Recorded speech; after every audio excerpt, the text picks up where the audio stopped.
Alright, g'day. This mission is dedicated to my good friend Duchovicious, who put some comments up on my Rb-04 anti-ship missile mission training video. What a mouthful. Yes, so he said that I kind of rushed the instruction on this one, and I really want to go through and make sure this is all really clear so that we can get good results. I'll go over a quick startup and some very basic flight planning for this too, so that'll be part of the mission. I won't bother with the landing or anything. Quick startup because it takes like a second to do, but we're going to do it a bit more methodically. So that closes our canopy, this stick here. We can right click to activate Hovedstrom, LT Kran, and generator. Press this button to turn off the warning, and that's got power, fuel, and the generator ready to go. Going to unhook the throttle, that'll allow fuel to get to the engine. Starters on. While that's happening, we're going to quickly give ourselves the missile in question. Now I've got a preset here, but if you are putting this missile on yourself, make sure you don't click this one. It says Rb-04E for AI. We want the good guy, this one here, for us. Missiles can only be placed on the inner wing pylons, so we can get rid of this stuff, and also we can't have any other weapons on the jet at all, or else they will not shoot. We'll get a fuel tank so we can stay nice and fast throughout the whole mission, and request rearming. That's the good stuff. We've got a couple of warnings here. These two here, RHM, FEI, will, and CK, they'll clear on their own soon, but we've got a surgas warning, which means our oxygen's not on. Let's flick this here, this red switch to turn the oxygen on. And Hovedstol is a warning to say that your cockpit is not ready to go, is how I'd best sort of describe it. Usually it's this guy here. It's the ejector seat. If your canopy is open, you'll also get a Hovedstol warning. And now we've done both, so the canopy is all sorted. Now, for this mission, I think it's probably good to describe... Rearming complete. Thank you. So I know that there are some ships somewhere near the... I think it's... Yes, FH-70 is where I put some shifts. Oh, was it 60? Yeah, we'll find them. We'll put a mark over here at 6. I think it was 60 because that seems too close to the shore. Yes, here it is, 60. So we want to put a mark point here. It's the quickest way to do it. It's a little bit weird, but it's just so easy. Rather than typing in 100 different coordinates, is we put a... Look up here on the F10 map. We go up to the circle here, put one there, make a mark, and we need to call it an M point because it's a target point, and we'll call it M point 2. There we go, because we're going to put another M point down here. Now the brilliant mission maker put this in here to allow us to do fixes somewhat out to sea. So I'll put B1 directly over the oil rig.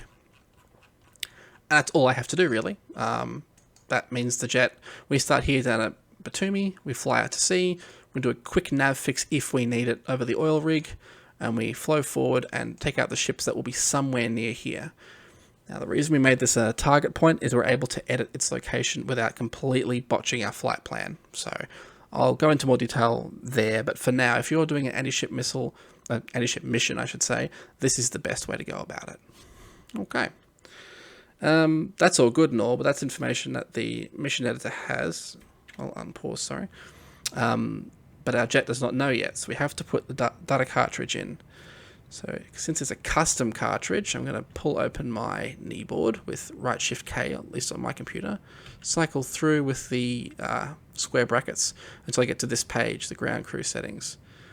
And yeah, I should be able to cycle through to, there we go, that's us. And yes, it is Christmas night at 11 at night. So we got 2 marks there, and that means that the cartridge we're about to load in will be the right cartridge. Let's push that bad boy in, and they've changed the graphic on that too. Very pretty. And now we can go down to our computer here, and we can switch to RefLola for entering a reference code.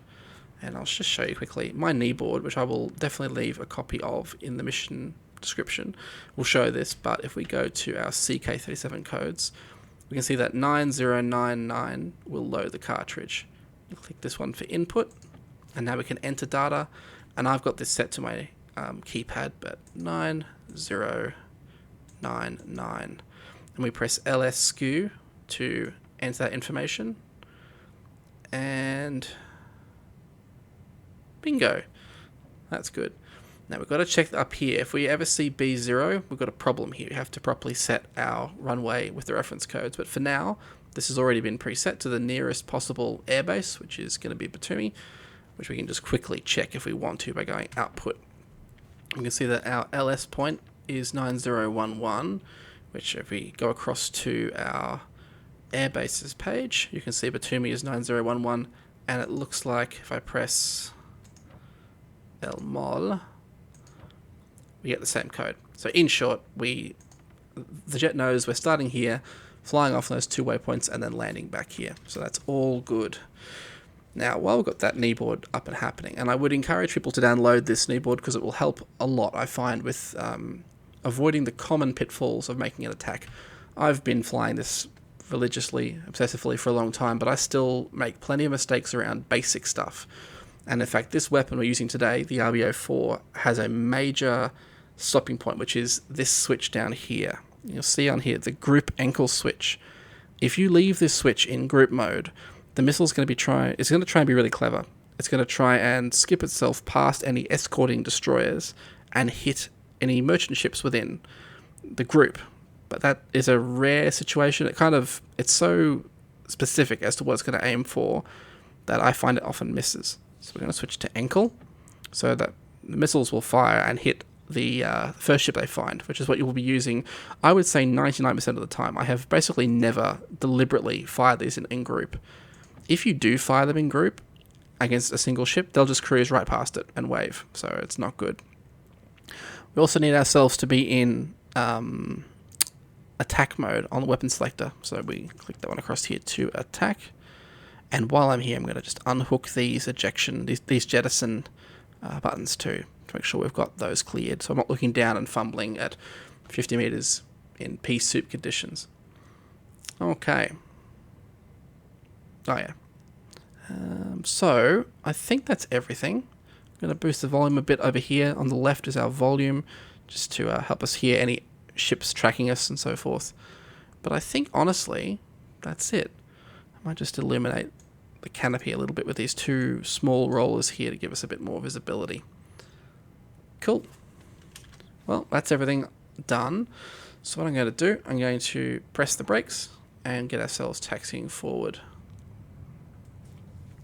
So I'm going to start a new series on here called the Viggen Unleashed, where I'm going to really go over a lot of these small, more advanced topics as well. Things like reconnaissance, things that aren't terribly well covered either in the manuals or on YouTube, or at least I found simpler ways to describe them. So I want everyone to get the best out of this jet while they can, so yeah. Hit the brakes. No HUD though, which means we need to flick this switch down here, this master mode switch to nav. And I reckon I might just tune the brightness a little bit while I'm here. Okay, let's launch and get ourselves on mission. And away we go.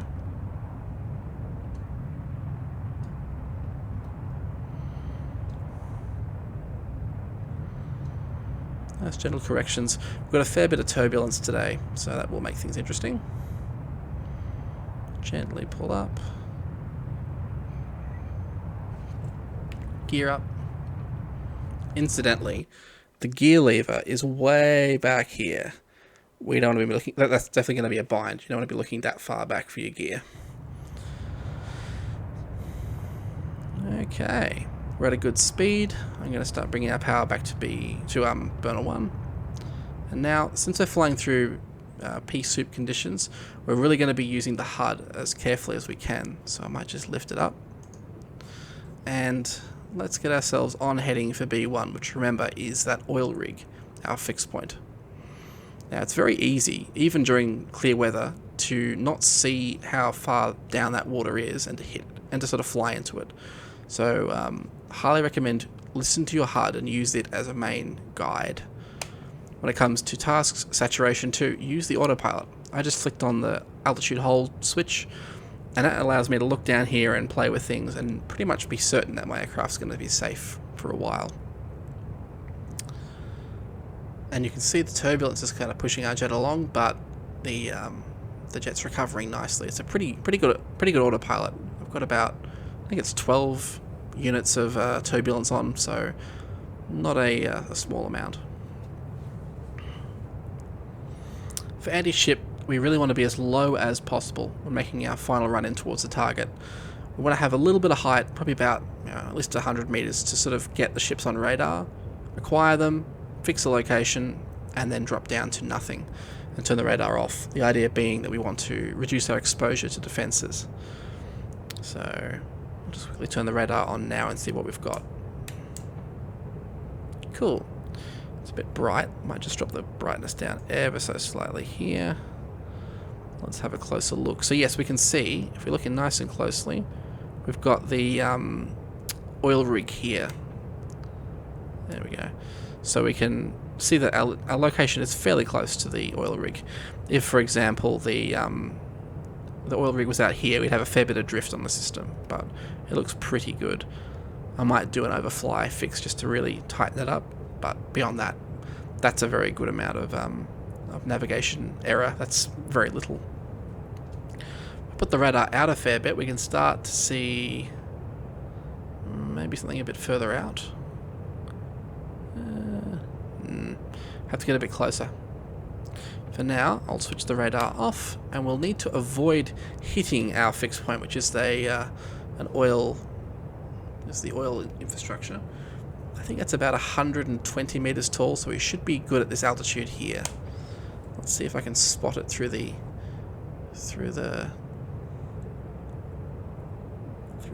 clouds. As we cross the oil rig, we're going to put ourselves in fixed mode, and that's done with T1 on your controller, and you can see that it puts the waypoint indicator to E, meaning ready to accept new information.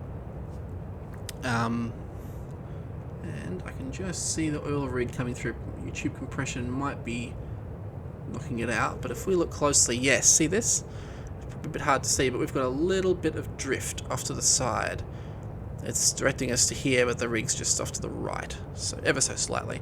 You could leave that. That's a negligible amount of drift, but since we're perfectionists, we're going to slowly put the jet over the oil rig. In fact, I'll just do it manually. And now we're in fixed mode, that's good. As we cross the oil rig, we're going to press TV, which is saying this is where B1 really should be, and the entire flight plan will adjust itself nicely. This is particularly important over the water, I find, because the system can't automatically align you using turnav, but more on that later. About to cross over, so TV ready in 3, 2, 1, fix. There we go. Now we're heading to waypoint 2, which is where the ships are. Again, we don't want to fly into the water. As you can see, it's kind of hard to see how high we are, but looking down here, it's hard to tell, but we're actually pretty low. We're just under 100 meters. So we want to look at the HUD and read off that number. In fact, one quick thing I should have done. Sorry about this. This switch here is a SLAV SI switch. It sets how your altitude renders, how it sort of shows when you're very, very low. I'll start again. The HUD will naturally declutter itself when you get very, very low to help you avoid terrain features.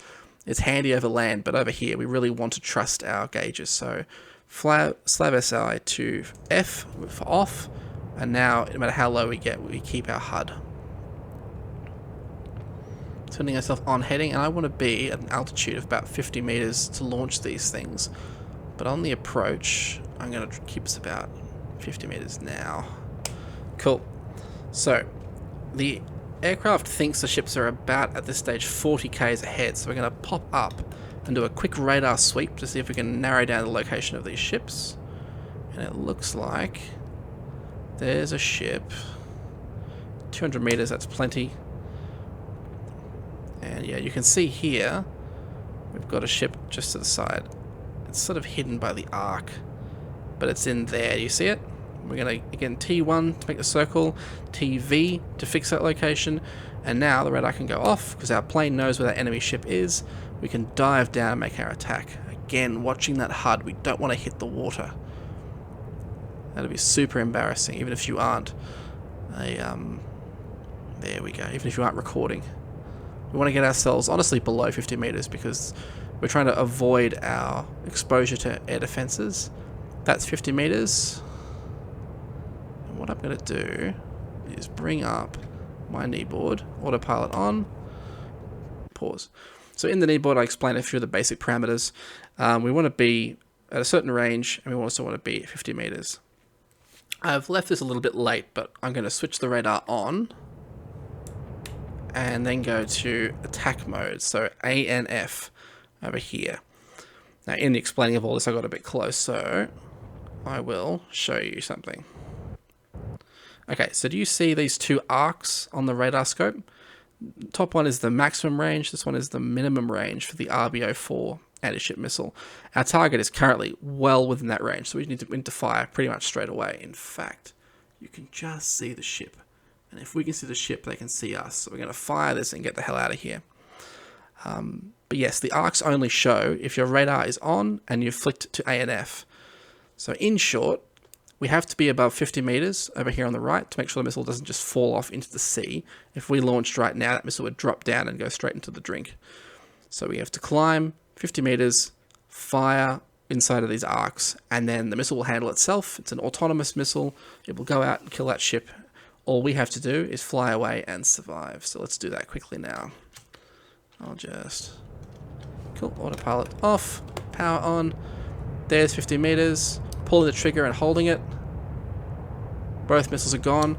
Notice there was about a second's delay between them as they got fired. Got one thump, two thump. You do not want to keep a hung store of one of these missiles. You want to fire them both off always because they're fairly draggy and fairly heavy. So now missiles are fired. We have to break off and get ourselves to safety. Again, I'm going to follow my altitude. And now that we're pretty much 90 degrees off, I'll keep turning until we're closer to... There we go. Now notice in this turn, I don't know if I showed it before, but normally we have horizontal lines just here for our radar altimeter. We're at such an angle that there is no radar altimeter.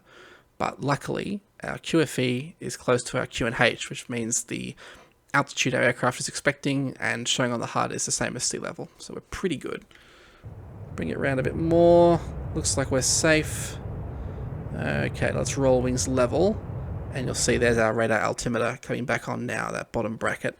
And we can fly ourselves at basically full power all the way out of here.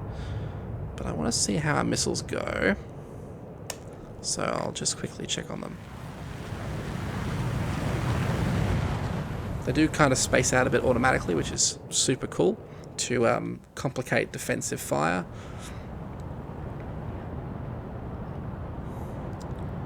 And let's see how they go.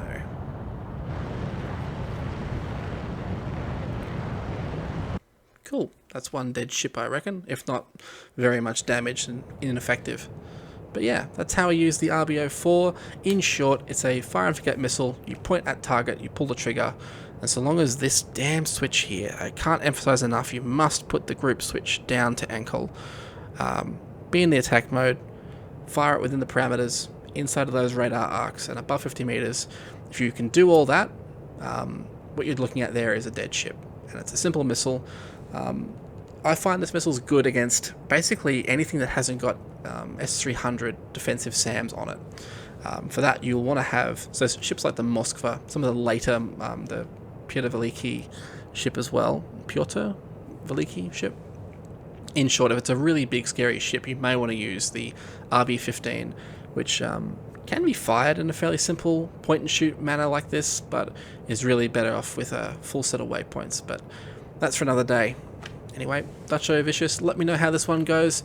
Any more questions, just comment below and I will fill you in. And yeah, thanks for watching. And look out for my Unleash the Viggen series to come shortly next year. So, Merry Christmas, and I'll catch you for the next one.